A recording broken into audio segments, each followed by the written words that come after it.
નમસ્કાર મિત્રો.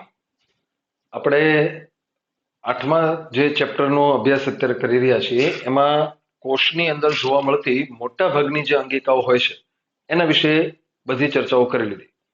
છેલ્લે આપણે જેની ચર્ચા કરવાની છે એ આમ જુઓ તો આપણા કોષોમાં જોવા મળતી સૌથી વધુ અગત્યની અને કોષની બધી જ ક્રિયાઓનું નિયમન કરતી હોય એવી અંગિકા કે જેનું નામ છે કોષ કેન્દ્ર.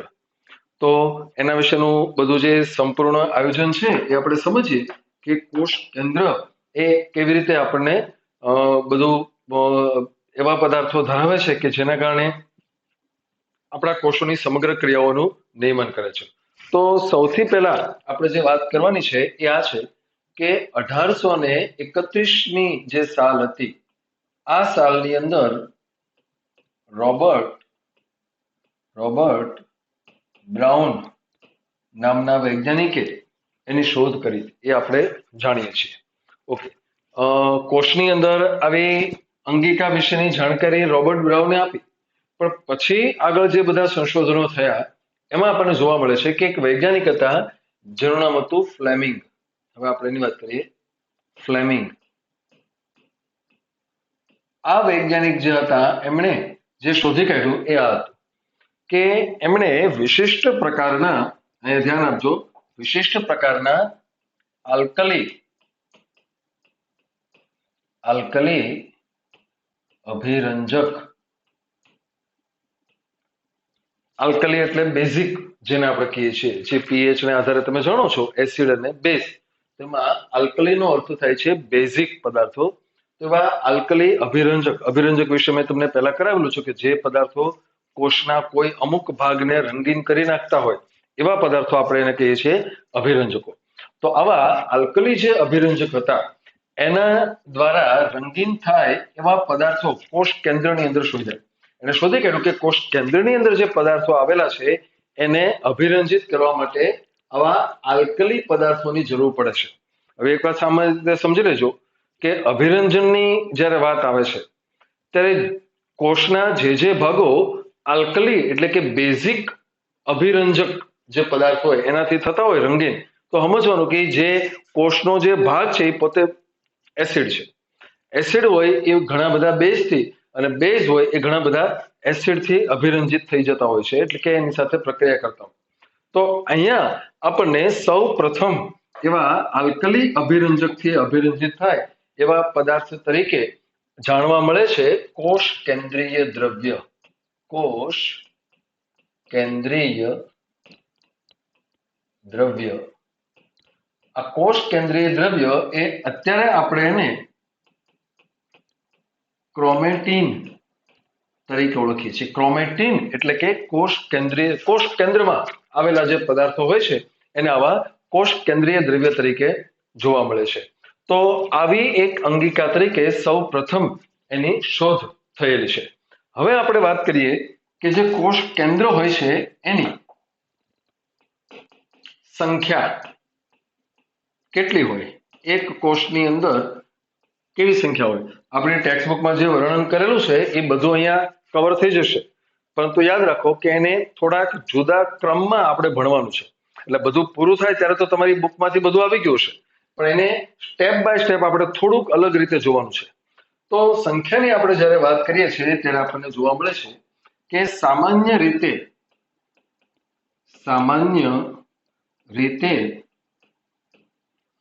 એક કોષમાં એક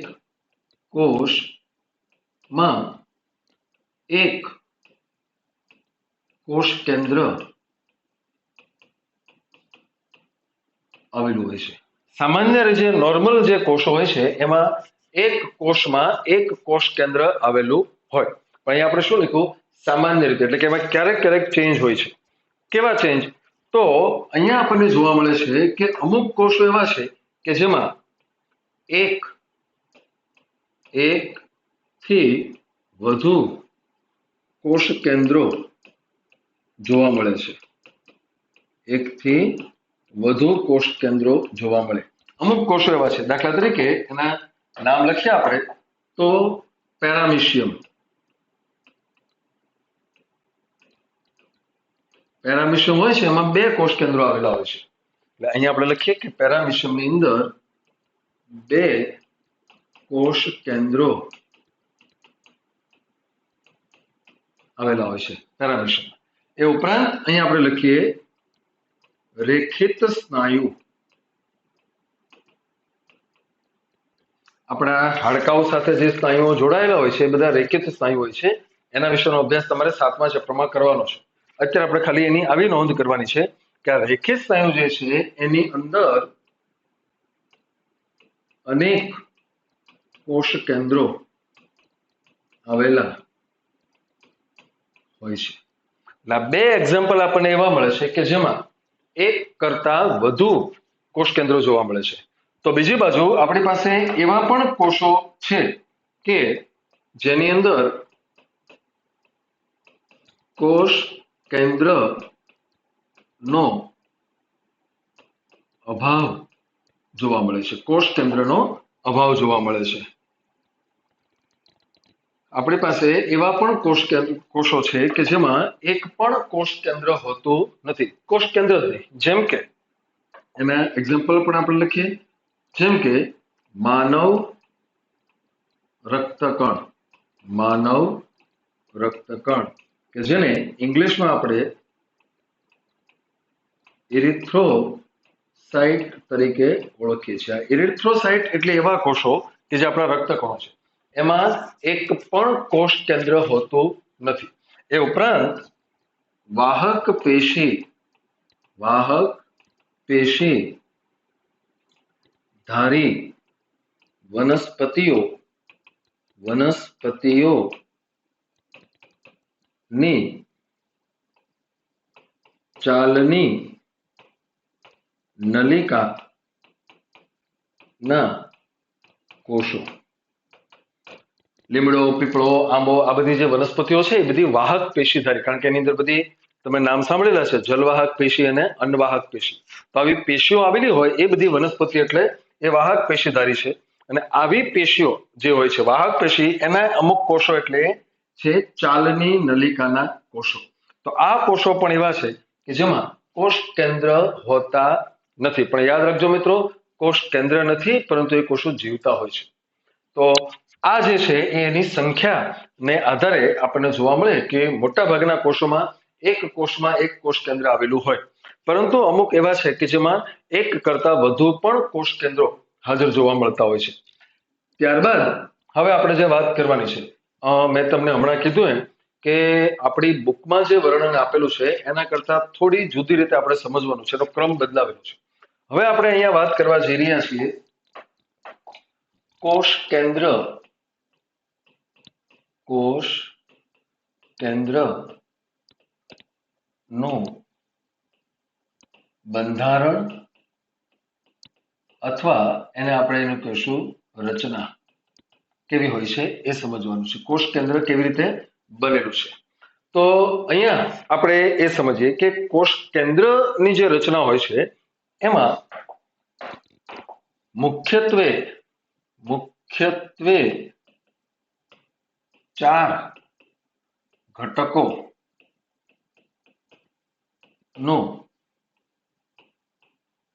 સમાવેશ થાય. કોષ કેન્દ્રની જે રચના છે એમાં મુખ્યત્વે 4 ઘટકો સમાવિષ્ટ આપણે કરતા હોઈએ છીએ. કયા છે ઘટકો એ આપણે વારાફરતી બધા સમજીએ. તો એની અંદર સૌથી પહેલો જે વિભાગ છે એ છે કોષ કેન્દ્ર પટલ. કોની વાત કરીએ છીએ આપણે? કોષ કેન્દ્ર પટલ.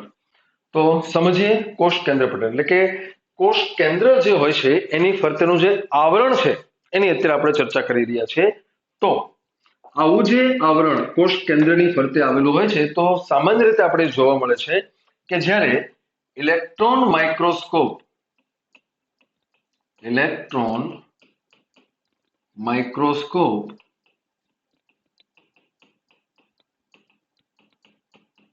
માં અવલોકન કરતા જે આપણને ખ્યાલ આવે છે, શેમાં જોવાનું છે? ઇલેક્ટ્રોન માઇક્રોસ્કોપની અંદર બહુ અતિશય મોટું કરીને તમે જ્યારે જોશો ત્યારે જ તમને એની રચનાનો પાક્કો ખ્યાલ આવે છે. તો અહીંયા આપણને જો જોવા મળે છે કે કોષ કેન્દ્ર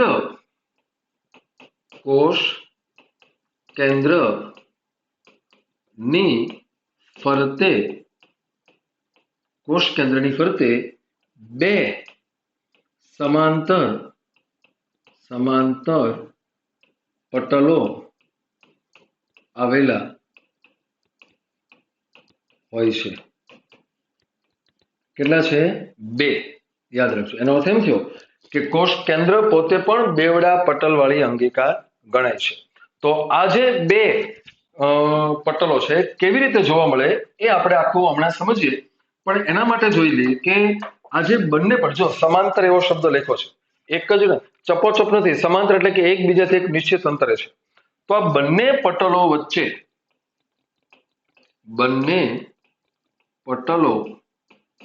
વચ્ચે 10 થી 55 માઇક્રોમીટર જેટલો અવકાશ હાજર છે. બે પટલો એકબીજાથી કેટલા આઘા છે? 10 થી 55 માઇક્રોમીટર. અને આ જે અવકાશ હોય છે એના માટે શબ્દ વાપરવામાં આવે છે પરિકોષ કેન્દ્રીય અવકાશ. શું નામ છે એનું? પરિકોષ. પરી એટલે આજુબાજુ. કોની આજુબાજુ? તો કે કોષ કેન્દ્રની આજુબાજુ. અને શું? તો કે અવકાશ. એટલે કે કોષ કેન્દ્રની આજુબાજુમાં જે અવકાશ, જે બે પટલો વચ્ચે, હમણાં આપણે મોટી આકૃતિ દોરી એમાં બધું ખ્યાલ આવશે. તો આ જે છે એ પરિકોષ કેન્દ્રીય અવકાશ છે. હવે આપણે એની વાત કરીએ તો આ જે કોષ કેન્દ્ર પટલ છે, કોષ કેન્દ્ર પટલ એ કેવું છે? તો કે એ કોષ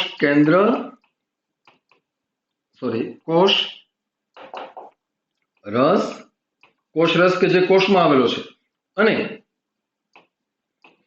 કોષ કેન્દ્ર ના આધારક, એટલે કે કોષ કેન્દ્રમાં જે રસ આવેલો છે, જેને આપણે કોષ કેન્દ્ર રસ એવું પણ નામ આપીએ,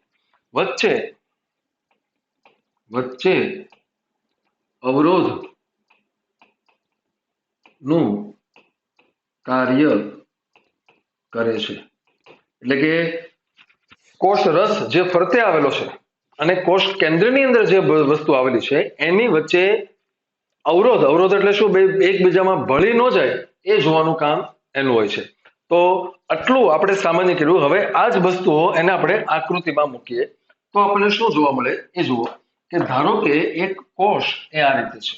આપણે અહીંયા આકૃતિ બતાવીએ તો ધારો કે આ એક કોષ છે. આ એનું કોષરસ પટલ છે. અહીંયા આ કોષ કેન્દ્ર છે. આ શું છે? કોષ કેન્દ્ર. આ કોષ કેન્દ્ર છે. તો બાકીનો જે ભાગ અહીંયા આવેલો છે, અહીંયા આ જે છે આ ભાગ એ કોષ રસ છે. શું છે? કોષ રસ. તો બીજી બાજુ કોષ કેન્દ્રની અંદર જે આવેલું છે અહીંયા આ ભાગ એ છે કોષ કેન્દ્ર આધારક, અથવા એને આપણે કોષ કેન્દ્ર રસ તરીકે ઓળખીએ છીએ. તો હવે તમે જુઓ કે અહીંયા જે કોષ કેન્દ્ર આખું છે એની રચના આપણે ડિટેલમાં હવે અહીંયા સમજવાની છે.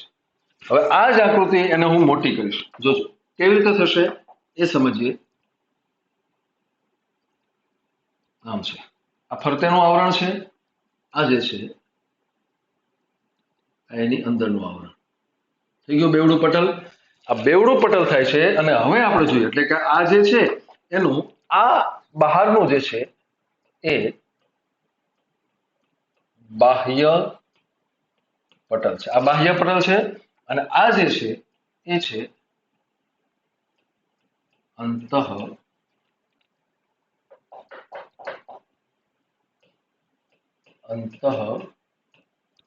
પટલ, અને આપણે હમણાં જેની વાત કરતા હતા એ ભાગ અહીંયા વચ્ચે આવેલો છે. આ ભાગ. એટલે કે આટલો જે વિસ્તાર છે આ ભાગ, બે પટલો વચ્ચેની જગ્યા એ છે પરિકોષ કેન્દ્રીય અવકાશ. પરિકોષ કેન્દ્રીય અવકાશ. તો આ રીતની રચના છે. હવે જોજો કે એનું આ જે બહારનું પટલ હોય છે એ બહારનું પટલ મોટા ભાગે શું હોય છે તો કે એ અંતઃકોષ રસજાળના સંપર્કમાં છે. આપણે અંતઃકોષ રસજાળ જ્યારે ભણ્યા ત્યારે આ રીતની આકૃતિ દોરતા હતા, તમને યાદ હશે, આ રીતની હતી, આમ છે. તો આ જે છે એ અંતઃકોષ રસજાળ, જેને આપણે ER તરીકે ઓળખીએ છીએ. એટલે અહીંયા આપણે લખવાનું કે કોષ કેન્દ્ર પટલ જે હોય છે, કોષ કેન્દ્ર પટલ નું જે બાહ્ય આવરણ આવેલું છે, એટલે કે બહારનું જે પટલ છે, સૌથી બહારનું જે પટલ હોય છે એ અંતઃકોષ રસજાળના સંપર્કમાં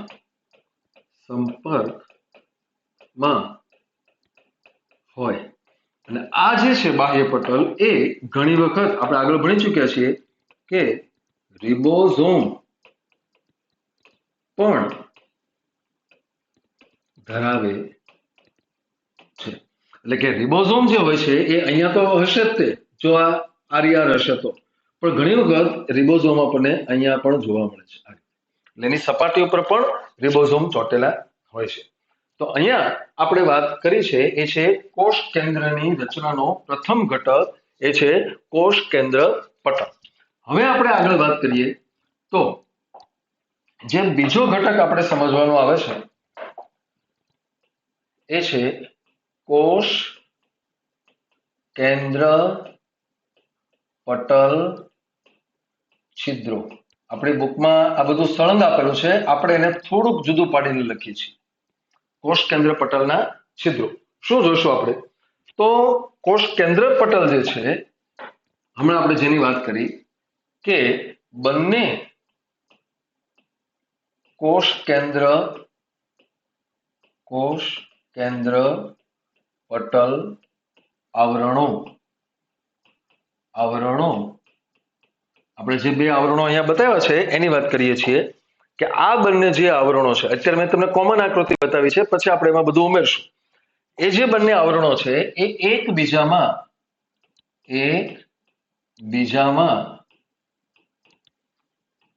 ભળી જવાથી કેટલીક જગ્યાએ છિદ્રો ઉત્પન્ન થાય છે. જોજો હવે કેવી રીતે ભળી જાય છે એ આપણે સમજીએ કે અહીંયા આપણને જે દેખાય છે આ જે કોષ કેન્દ્ર પટલ છે આખે આખું સળંગ છે, પરંતુ હવે જોઈએ આપણે કે આ જે પટલ હોય છે એમાં ઘણી બધી જગ્યાએ આવું થાય છે. જોજો હવે કે આ જે બે પટલીય છિદ્રો છે એ બંને એકબીજામાં ભળી જાય છે. આ જો અહીંયા ટુકડો છે તો બહારનું અને અંદરનું એ બે એકબીજામાં આમ ભળી જાય, આમ ભળી ગયા. તો જો ત્યાં છિદ્ર પડ્યું, એ જ વસ્તુ અહીંયા જોવા મળે છે, આમ છે.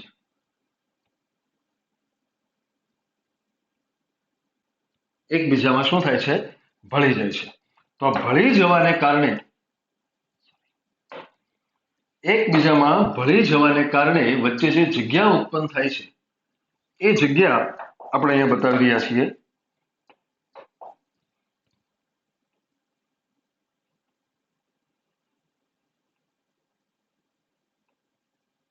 આમ છે. તો આ જે જગ્યા ઉત્પન્ન થઈ એ જગ્યા એને નામ આપવામાં આવે છે કોષ કેન્દ્ર પટલ છિદ્રો, કોષ કેન્દ્ર પટલ છિદ્ર, આ છિદ્ર છે. એટલે અહીંયા આપણે જે છિદ્રની વાત કરીએ છીએ, આ છિદ્રો ઉત્પન્ન થાય છે. એને કારણે શું થાય છે કે કોષ કેન્દ્ર પટલ સળંગ હોવાને બદલે તેમાં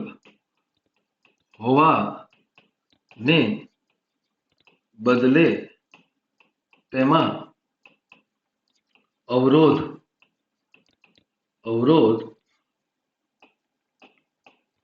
સર્જાય છે.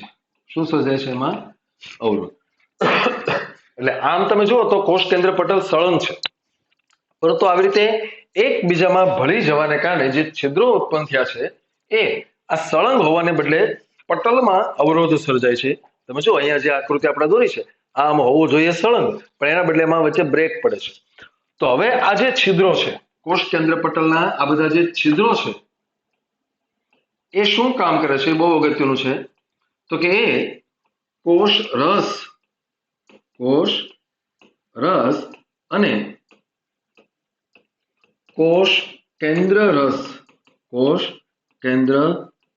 રસ વચ્ચે મુખ્યત્વે RNA અને પ્રોટીન ની આપ લે કરે. કોની આપ લે કરે છે? અહીંયા નામ લખો આપણે, RNA અને બીજું શું છે?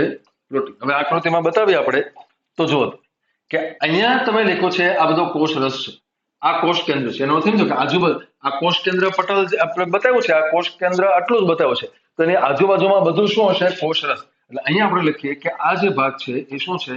કોષ રસ. આ સમજાય છે વસ્તુ તમને? આજુબાજુમાં જેટલું છે એની આજુબાજુમાં એ બધું શું છે? કોષ રસ. તો આ છિદ્રો જે છે અને અહીંયા અંદર તમે જુઓ તો આની અંદર શું હશે? કોષ કેન્દ્ર રસ. આમાં એટલે અહીંયા આપણે લખીએ કે આ ભાગ જે છે, આ ભાગ એ છે કોષ કેન્દ્ર રસ, આધારક પણ કહેવાય એને. તો આ કોષ રસ છે અને આ કોષ કેન્દ્ર રસ છે. તો આ બેની વચ્ચે ખાસ કરીને RNA અને પ્રોટીન એની આપલે કરવાનું કામ એ આમ થતું હોય છે. આ બે વસ્તુની આવજા થાય છે. કોની આવજા થાય છે? તો કે એક છે RNA અને બીજું શું હોય છે?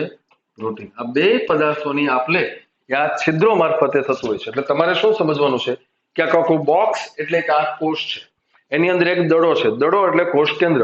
તો દડાનું જે ફરતું પડ છે એમાં છિદ્રો છે. બધા દડામાં શું આવેલા છે? બધા છિદ્રો. અહીંયા તો આપણે છેદ દોરીએ છીએ એટલે તમને આવું લાગે, પણ એકચ્યુઅલી તમને ખ્યાલ છે, મેં તમને કીધું છે કે આ બધું 3D છે.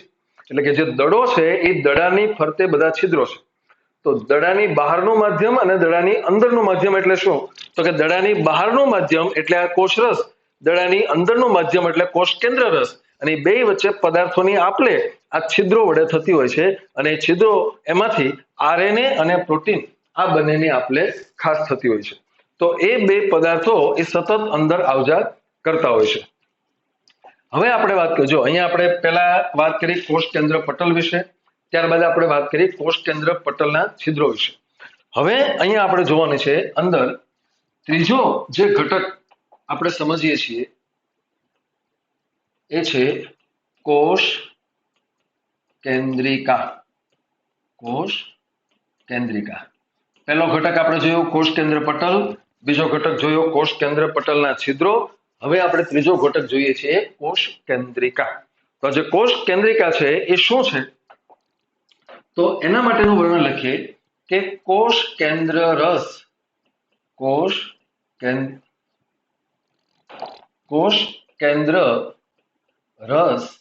એટલે કે આધારક જે હોય છે માં જોવા મળતી સૂક્ષ્મ અને ગોળ રચનાઓ, એકદમ સૂક્ષ્મ અને ગોળ રચનાઓ જે જોવા મળે છે એ હોય છે કોષ કેન્દ્રિકા. તો એના માટે લખીએ કે આ જે અંગિકા હોય છે એ બાકીના કોષ કેન્દ્ર રસ સાથે સતત સતત સંપર્કમાં હોય છે, સતત સંપર્કમાં છે. આકૃતિની અંદર આપણે એને હરોહર બતાવતા જઈએ તો અહીંયા જે કોષ કેન્દ્રની આકૃતિ આપણે દોરી છે એમાં બતાવીએ કે નાની અમથી ગોળ રચના એ આ જે ભાગ છે એ કોષ કેન્દ્રિકા છે. શું બતાવે છે અહીંયા? હું નામ એનું અહીંયા લખું છું તો કે આ જે છે એ છે કોષ કેન્દ્રિકા. આમ છે. તો જે કોષ બાકીનો જે ભાગ છે એના સતત સંપર્કમાં હોય છે. કોષ કેન્દ્રિકાની વાત આપણે જો કરીએ આગળ તો આપણને ખ્યાલ આવે છે કે કોષ કેન્દ્રિકા એ પોતે ખૂબ અગત્યની વસ્તુ યાદ રાખજો હવે કે એ છે પટલ વિહીન અંગિકા છે. કેવી અંગિકા છે? પટલ વિહીન. આ પહેલા પણ આપણે આવી કેટલીક બાબતોનો ઉલ્લેખ કરેલો છે કે અમુક રચનાઓ છે કોષ પટલ વિહીન હોય છે. જેમ કે તારા કેન્દ્ર વિશે તમે જોયું, રિબોઝોમ વિશે આપણે જોયું તો તમને ઘણી વખત આવા પણ પ્રશ્નો પૂછે કે નીચેનામાંથી કઈ કઈ રચનાઓ પટલ વિહીન હોય છે. તેમાં 4-5 નામ લખેલા હોય, એમાંથી તમારે પસંદ કરવાની હોય. આટલી રચનાઓ પટલ વિહીન હોય છે. તો આ પટલ વિહીન રચના છે. એની અગત્યની ચર્ચા આપણે એ જોવાની છે કે કોષ કેન્દ્રિકા જે છે એ આરઆરએનએ આની પહેલાના એકાદ લેક્ચર પહેલા આપણે આરએનએ ઉપર થોડીક ચર્ચા કરી હતી જ્યારે રિબોઝોમ વિશે જોતા હતા ત્યારે કીધું હતું કે આરએનએ ના 3 પ્રકારો જોવા મળે છે, એમઆરએનએ, ટીઆરએનએ અને આરઆરએનએ. એમાંથી એક પ્રકાર હતો આરઆરએનએ. તો એની વાત કરીએ તો આ આરઆરએનએ નું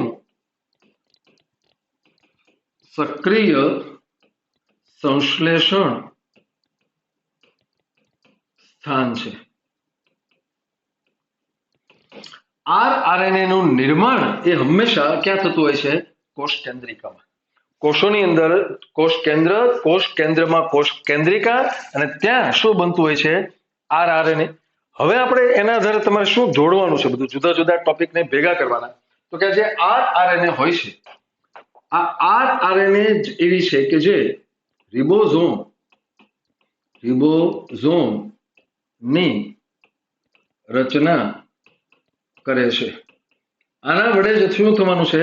તો કે રિબોઝોમની રચના. તો હવે ફરી પાછું આપણે આગળ જવાનું કે આ કોષ કેન્દ્રિકા જે હોય છે એના માટે તમે શું લખી શકો છો એ જોજો કે જે કોષો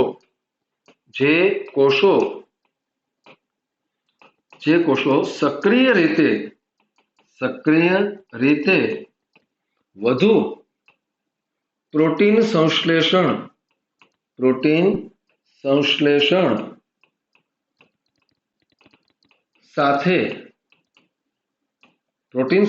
સાથે સંકળાયેલા હોય તેમની અંદર એક કરતા વધુ કોષ કેન્દ્રિકાઓ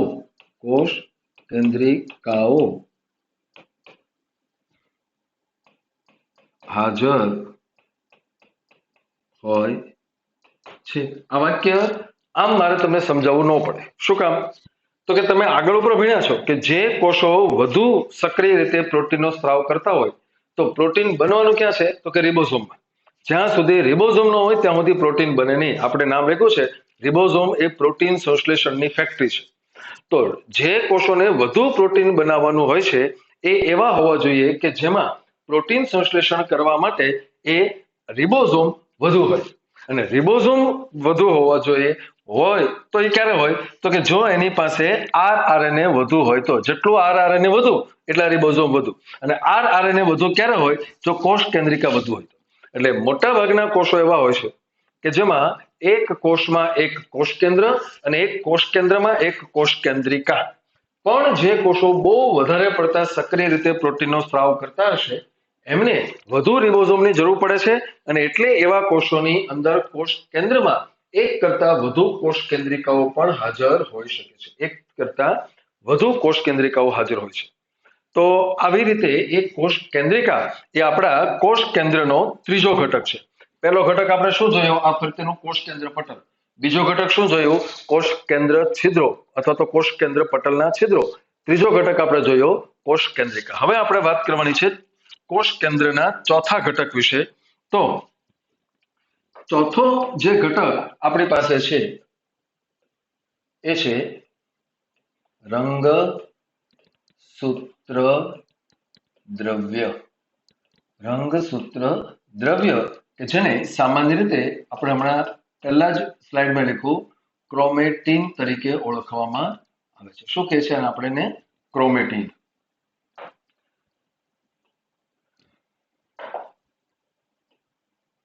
ક્રોમેટીન. તો આ ક્રોમેટીન ઉપર આપણે ચર્ચા કરવાની થશે. પણ એ ચર્ચા કરવા માટે આપણે શું જોઈશું કે કોઈ પણ એક કોષ જે હોય છે, હું તમને થોડુંક એને ડીપમાં લઈ જઈશ કે કોઈ પણ એક કોષ હોય એનું સામાન્ય જીવન કેવું હોય છે જોજો. તો ધારો કે આ એક નવો બનેલો કોષ છે. નવો કોષ. થોડુંક મોટી આકૃતિ કરીએ. ધારો કે આ એક નવો કોષ છે. તો હવે શું થશે? આ નવો કોષ છે. હવે એ વૃદ્ધિ પામીને મોટો થાય છે. મોટો થશે. મોટો થઈ જાય એ પછી એના બે ભાગ પડશે, એટલે કે કોષ વિભાજન થશે. આ એક કોષ અને આ બીજો કોષ. જો તો ફરી પાછો નવો કોષ બન્યો. હવે ફરી પાછો વૃદ્ધિ પામે છે. બે કોષો ફરી પાછા શું પામે છે? વૃદ્ધિ. બે કોષ મોટા થશે અને ફરી પાછું એનું ચક્ર આમનામ આગળ ચાલ્યા કરશે. તો આ જે ચક્ર મેન્ટેન થતું હોય છે, અહીંયા જોજો તમે કે આ ચક્રની અંદર જે મોટા થવાની ઘટના છે, એટલે કે આટલો તબક્કો, આ તબક્કો, એને આંતરાવસ્થા કહેવામાં આવે છે. શું નામ છે એનું? આંતરા. એટલે અહીંયા પણ ફરી પાછી આ શું આવી?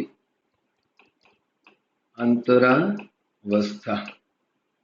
આમાં આવ્યું. આ બધું જે છે ને એ અત્યારે તમને હું ટૂંકમાં કરાવું છું, પણ 10મા ચેપ્ટરમાં તમારે બહુ ભણવાનું છે. આંતરાવસ્થા વિશે એક આખો લેક્ચર આપણે લઈશું. તો બીજી બાજુ જ્યારે કોષો એકમાંથી બે થાય છે, આ તબક્કો એને વિભાજન અવસ્થા કહેવામાં આવે છે. શું નામ છે એનું? એટલે અહીંથી ફરી પાછી શું આવવાની છે? વિભાજન અવસ્થા. આમ છે. તો આ શું કામ તમને સમજાવવામાં આવ્યું અત્યારે? આ ઓફ ધ ટોપિક, એટલે કે અત્યારે હાલમાં આપણા ટોપિકનો આ ભાગ નથી, પણ અહીંયા આપણે આ બે વિશે સમજવાનું છે કે રંગસૂત્ર દ્રવ્યની જે પરિસ્થિતિ છે, રંગસૂત્ર દ્રવ્ય છે ખરું આપણા કોષ કેન્દ્રમાં હાજર છે, પણ રંગસૂત્ર દ્રવ્ય એ આ બંને અવસ્થા દરમિયાન અલગ અલગ સ્વરૂપે જોવા મળે છે. એકનું એક જ તે, પણ એનું સ્વરૂપ જુદું છે. અને એટલા માટે અહીંયા આપણે સમજવાનું છે બંને વિશે. તો પહેલા આપણે વાત કરીએ કે જ્યારે તમે વાત કરો છો આંતરાવસ્થા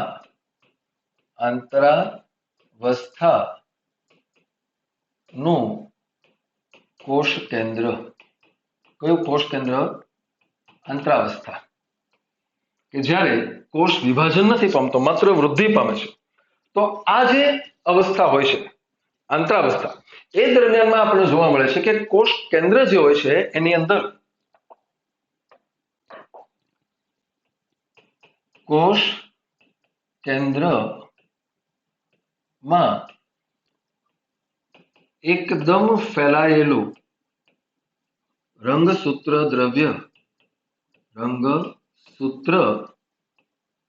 દ્રવ્ય જોવા મળે છે. આખા કોષ કેન્દ્રમાં સતત બધે ફેલાયેલું હોય છે. અને આ જે રંગસૂત્ર દ્રવ્ય હોય છે એને નામ આપવામાં આવે છે ન્યુક્લિયો પ્રોટીન તંતુ. શું નામ આપીએ છીએ આપણે? ન્યુક્લિયો પ્રોટીન તંતુ. એવું નામ એટલા માટે આપ્યું છે કારણ કે એમાં બે વસ્તુ આવેલી હોય છે. એક છે ન્યુક્લિક એસિડ એટલે કે ડીએનએ, અને પ્રોટીન. બે ભેગું થાય એટલે એનું નામ બની જાય છે ન્યુક્લિયો પ્રોટીન તંતુ.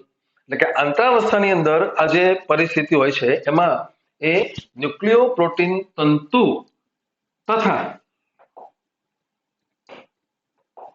તથા કોષ કેન્દ્ર આધારક અને કોષ કેન્દ્રિકાઓ ધરાવે છે। જોજો આખો ટોપિક સમજો। હું કોની વાત કરું છું અત્યારે? આંતરાવસ્થાનું કોષ કેન્દ્ર આખાની વાત કરીએ છીએ। આંતરાવસ્થાનું કોષ કેન્દ્ર જ્યારે તમે તપાસો છો ત્યારે તમને એવું જોવા મળે છે કે એની અંદર આખા કોષ કેન્દ્રમાં ફેલાયેલું આવું રંગસૂત્ર દ્રવ્ય જોવા મળે છે। હારવાર બીજો રસ કોષ કેન્દ્ર આધારક જોવા મળે અને શું જોવા મળે છે? કોષ કેન્દ્રિકા। હવે જોજો, આપણે જે હમણાં થોડીક વાર પહેલા આકૃતિ દોરી એનો અહીંયા થોડીક રિપીટ કરું છું તો એ આમ છે। તમને હવે અહીંયા નામ લખવાની જરૂર નથી, આ બધા કોષ કેન્દ્ર છિદ્રો છે।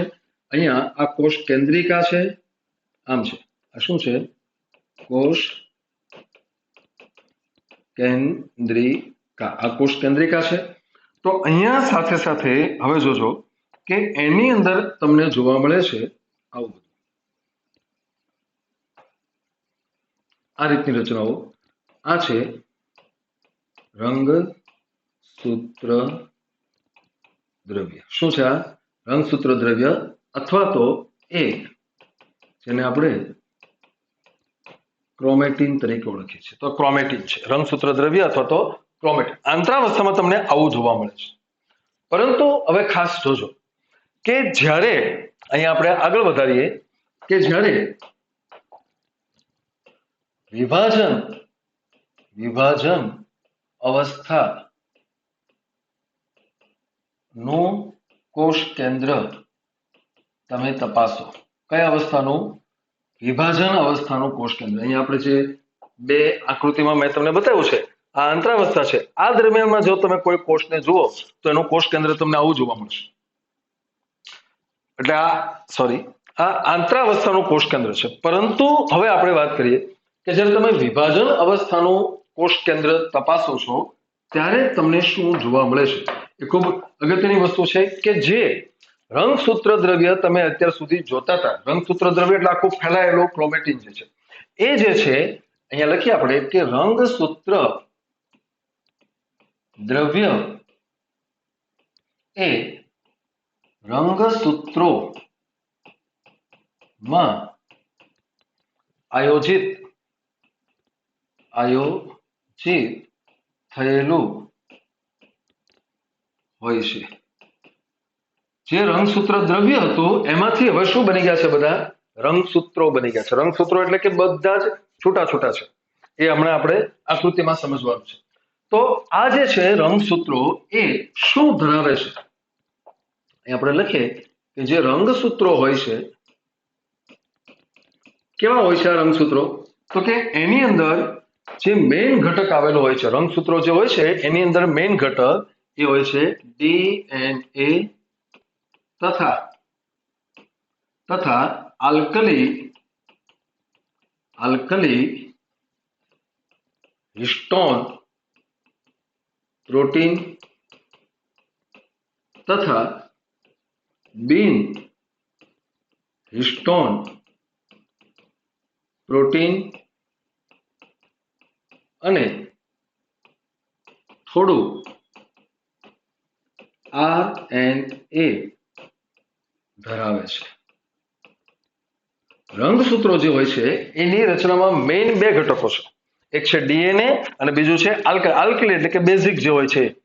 તો આલ્કલી એવું હિસ્ટોન પ્રોટીન। આ હિસ્ટોન પ્રોટીન એટલે શું એ અત્યારે આપણે ચર્ચા કરતા નથી, માત્ર એટલું જુઓ કે વિશિષ્ટ પ્રકારના પ્રોટીન છે। એટલે મેઇન ઘટક છે ડીએનએ અને આલ્કલી હિસ્ટોન પ્રોટીન। એ ઉપરાંત બીજું શું હોય છે તો કે એમાં બિન હિસ્ટોન પ્રોટીન પણ હોય છે અને થોડું આરએનએ પણ છે। પણ યાદ રાખો કે રંગસૂત્રોની જે રચના હોય છે એનો મુખ્ય ઘટક, સૌથી મુખ્ય ઘટક આ બે છે, ડીએનએ અને હિસ્ટોન પ્રોટીન। આ બે વસ્તુ છે। એટલે કે જ્યારે તમે વિભાજન અવસ્થામાં કોઈ રંગસૂત્રો જુઓ છો, કોઈ કોષ કેન્દ્ર જુઓ છો, ત્યારે તમને આવી રચના જોવા મળતી નથી, આવું નહીં જોવા મળે। એવા સમયે તમને જે જોવા મળે છે એ શું છે એ પણ હવે આપણે આરવાર બતાવી દઈએ તો તમને ખ્યાલ આવશે કે વિભાજન અવસ્થા દરમિયાન તમને એ આમ જોવા મળશે।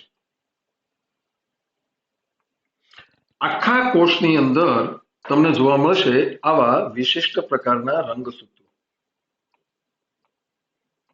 આમ જોવા મળે છે. આ જે છે એ બધા રંગસૂત્રો છે. વિભાજન અવસ્થામાં પણ તમે કયા સમયે જુઓ છો એના આધારે બધું છે. તમે જુઓ કે અહીંયા તમને નથી કોષ કેન્દ્ર પટલ દેખાતું કે નથી કોષ કેન્દ્રિકા કાંઈ નહીં દેખાય. થોડીક વાર માટે હોય પછી બધું નાશ પામે છે. એટલે કે વિભાજન અવસ્થા જ્યારે હોય છે ત્યારે કોષ કેન્દ્ર પટલનો નાશ થઈ જાય છે. છિદ્રો તો રહેશે. છિદ્રો ક્યાં આવેલા છે? કોષ કેન્દ્ર પટલમાં. એટલે જો કોષ કેન્દ્ર પટલ જ નથી તો છિદ્રો પણ નથી. એ ઉપરાંત કોષ કેન્દ્રિકાઓ પણ નાશ પામે છે. એ આપણે 10મા ચેપ્ટરમાં ભણશું. પણ આવા સમયે એટલે કે વિભાજન અવસ્થા દરમિયાન એ આવું જોવા મળે છે. જો આપણે આપણી વાત કરીએ તો ખ્યાલ આવે કે માનવ કોષ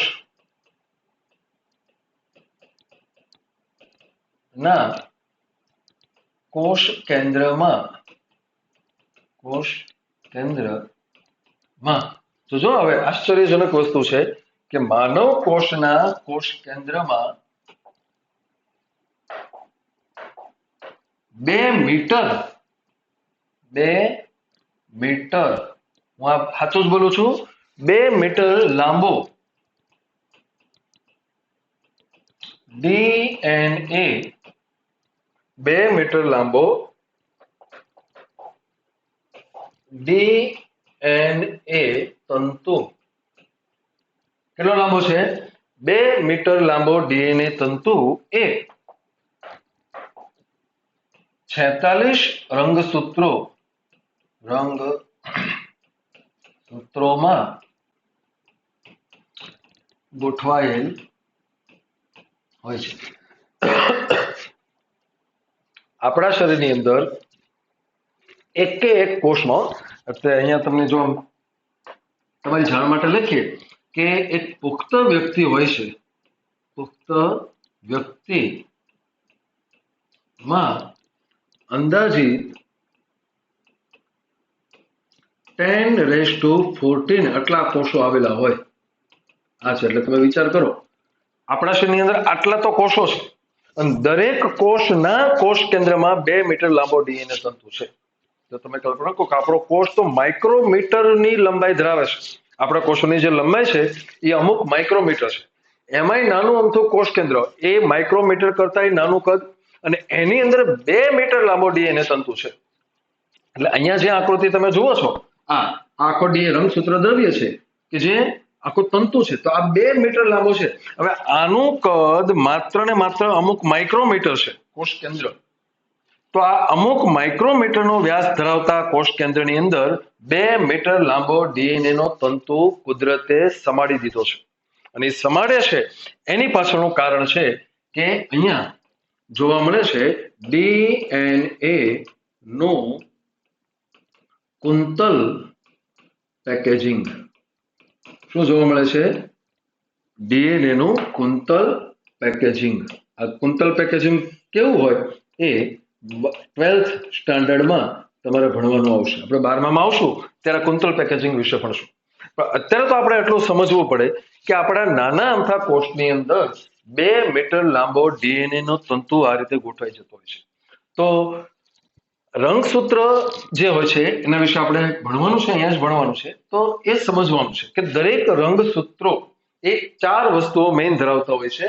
એ કઈ કઈ વસ્તુઓ આવેલી હોય છે?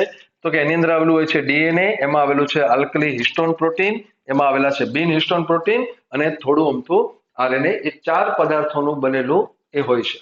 હવે આપણે આગળ વાત કરવાની છે. જો 4 ઘટકોની વાત કરી હતી એ આપણે મોટા ભાગની પૂરી કરી. કોષ કેન્દ્ર પટલ, કોષ કેન્દ્ર પટલના છિદ્રો, ત્યારબાદ કોષ કેન્દ્રિકા અને છેલ્લે રંગસૂત્ર દ્રવ્ય. હવે આપણે વાત કરીએ કે રંગસૂત્રો જે હોય છે એની રચના કેવી હોય. તો અહીંયા આપણે લખીએ રંગસૂત્રોની રચના. ઓકે, તો પહેલા હું તમને અહીંયા એક સ્લાઇડ પહેલા જે આપણે લખ્યું ને અહીંયા શું લખ્યું આપણે? ડીએનએ નું કુંતલ પેકેજિંગ. તે પેકેજિંગ જે હોય છે એના વિશે થોડીક હાવ પ્રાથમિક માહિતી આપી દઉં કે ધારો કે આ જે છે એ ડીએનએ નો એક તંતુ છે. આ શું છે? લાંબો ડીએનએ. તો હવે શું થાય તો કે આ ડીએનએ જે છે એ આપણા કોષોમાં હાવ એમનેમ નથી, એ ગૂંચળા ગૂંચળા સ્વરૂપે હોય છે. એટલે કે જ્યારે એનું પેકેજિંગ થાય છે, શું થાય છે એનું પેકેજિંગ, ત્યારે એ આવું સ્વરૂપ ધારણ કરે છે, આ રીતની રચના બની જાય છે. આ પેકેજિંગ થયેલું જે ડીએનએ છે એ જુદા જુદા પ્રકારના ન્યુક્લિયોઝોમ ધરાવતું હોય છે. આ શબ્દ અત્યારે તમારે પાકો કરવાની જરૂર નથી. 12મા ધોરણમાં જ્યારે આપણે પેકેજિંગ ભણીએ ત્યારે તમને ખ્યાલ આવશે. તો ડીએનએ જે છે આમ બહુ લાંબુ છે, પણ જ્યારે પેકેજિંગ થાય ત્યારે આવું થઈ જાય છે. અને હવે એમાંથી જ્યારે રંગસૂત્રો બને છે ત્યારે શું થાય એ સમજો. હવે તો જે રંગસૂત્રો હોય છે એ આમ છે. આ ડીએનએ નો એક તંતુ છે,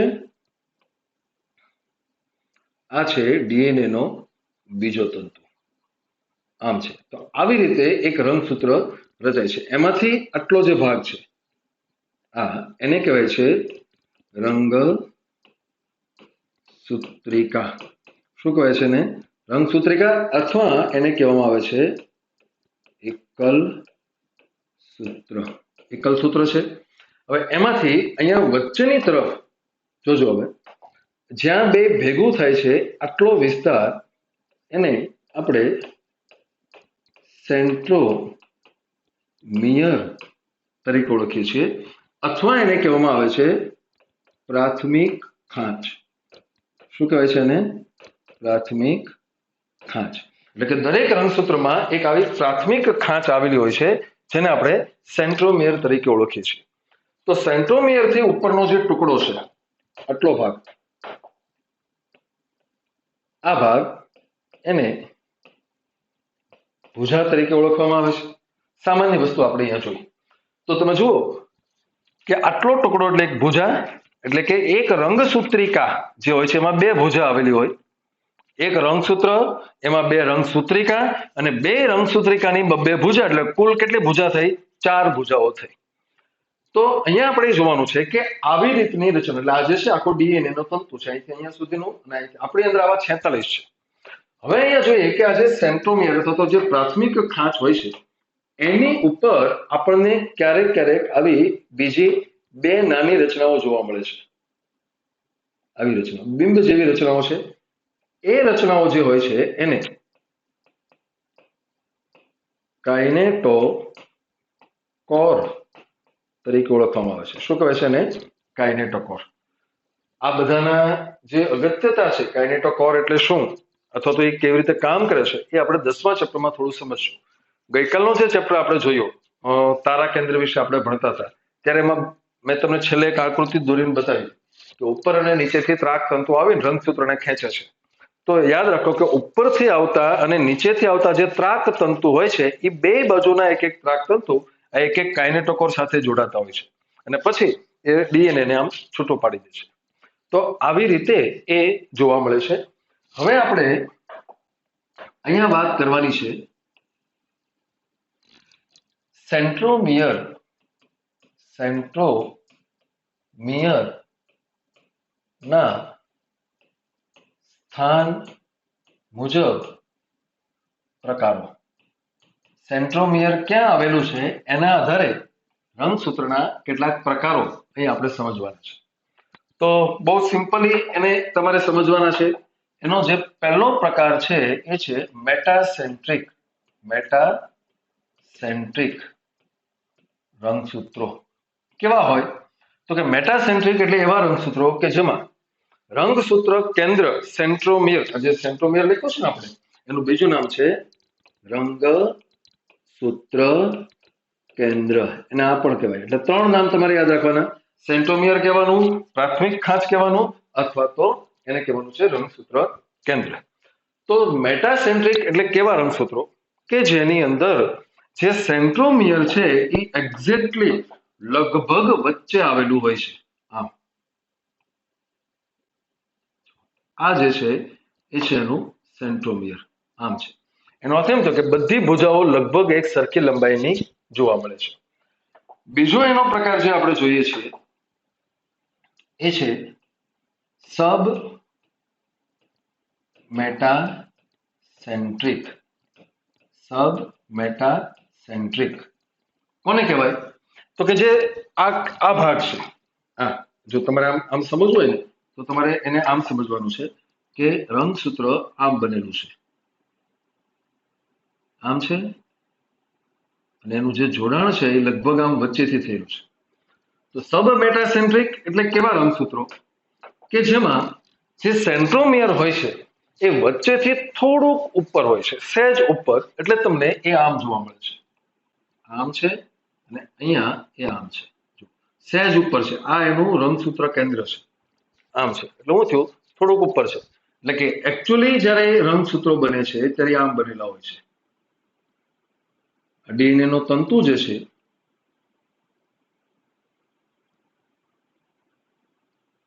એનું પરિણામ શું આવે છે કે બે ભુજાઓ જે છે, એટલે એક રંગસૂત્રની વાત કરીએ તો એક ભુજા થોડીક લાંબી છે અને એક થોડીક ટૂંકી છે. જો આ થોડીક ટૂંકી છે, આ કેવી છે, થોડીક લાંબી છે. ત્રીજો જે પ્રકાર છે આપણી પાસે એ છે એક્રોસેન્ટ્રિક. એક્રોસેન્ટ્રિક રંગસૂત્રો. એક્રોસેન્ટ્રિક રંગસૂત્રો. તો અહીંયા એવું હોય છે કે રંગસૂત્રનું કેન્દ્ર જે હોય છે, એટલે કે સેન્ટ્રોમિયર જે હોય છે, એ ઉપર કરતા થોડુંક હજી વધારે ઉપર છે. એનો અર્થ એવો થાય કે અહીંયા શું હતું કે બધી ભુજા લગભગ હરખી, અહીંયા એક ભુજા થોડી ટૂંકી, એક થોડી લાંબી. અહીંયા શું હશે તો કે એક ભુજા ખૂબ ટૂંકી અને એક ભુજા ખૂબ જ લાંબી, આમ છે, ખૂબ ઉપર આવેલું છે. એટલે આમ તમે જુઓ તો એ આ રીતે હશે. ડીએનએ નો એક તંતુ, આ જે છે એ ડીએનએ નો બીજો તંતુ છે. તો એક ભુજા જે છે ખૂબ ટૂંકી છે, બીજી ભુજા ખૂબ જ લાંબી છે. તો ચોથો જે પ્રકાર છે, ચોથો પ્રકાર એ છે ટીલોસેન્ટ્રિક રંગસૂત્રો. ટીલોસેન્ટ્રિક રંગસૂત્રો છે. અહીંયા શું હશે તો કે જે રંગસૂત્ર કેન્દ્ર છે, તમે જુઓ વચ્ચેથી ધીરે ધીરે ઉપર જતું જાય છે. અહીંયા એવું બને છે કે જે સેન્ટ્રોમિયર છે એ છેક ઉપર જતું રહે છે, એટલે કે બે ભુજાઓ હોય છે, ઉપરની ભુજાઓ છે જ નહીં. એટલે કે એકચ્યુઅલી રંગસૂત્રો જે ડીએનએ છે એ જ્યારે એકબીજા સાથે આમ જોડાઈ જાય છે, આવી રીતે રંગસૂત્ર બને. એટલે કે બે ભુજાઓ છે, બે ભુજાઓ જોવા મળતી નથી. તો આવા પ્રકારની જે ગોઠવણી છે એ બધી તમે જુઓ આ સેન્ટ્રોમિયરના સ્થાનને આધારે આપણને આ બધું જોવા મળતું હોય છે. નેક્સ્ટ આપણે વાત કરીએ તો આપણને ખ્યાલ આવે કે ઘણી વખત એવું બને છે, એને આપણે દ્વિતીયક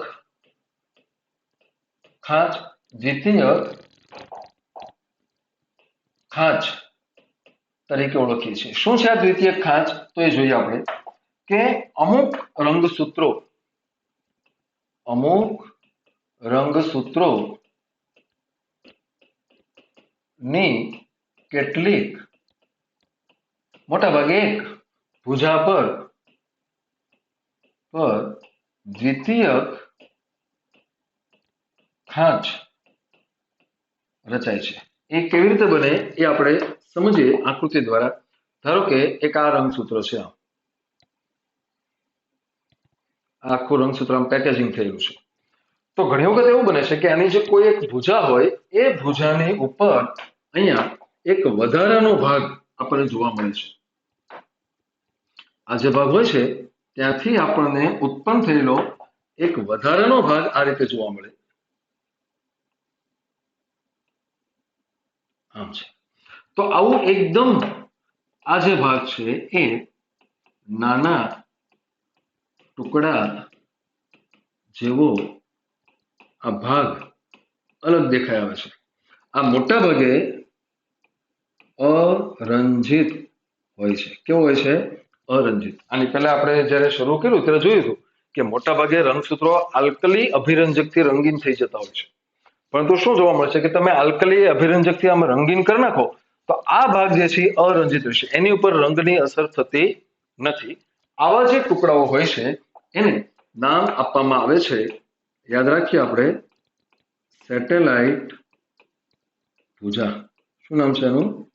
સેટેલાઇટ ભુજા. તો આવી સેટેલાઇટ ભુજાઓ એ અમુક રંગસૂત્રો ઉપર જોવા મળતી હોય છે. તો આટલી બાબતો એ આપણે આ કોષ કેન્દ્રના સંદર્ભમાં ભણવાની થશે.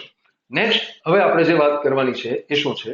તો કોષ કેન્દ્રની વાત પૂરી થયા પછી હવે આપણે વાત કરવાની આવે છે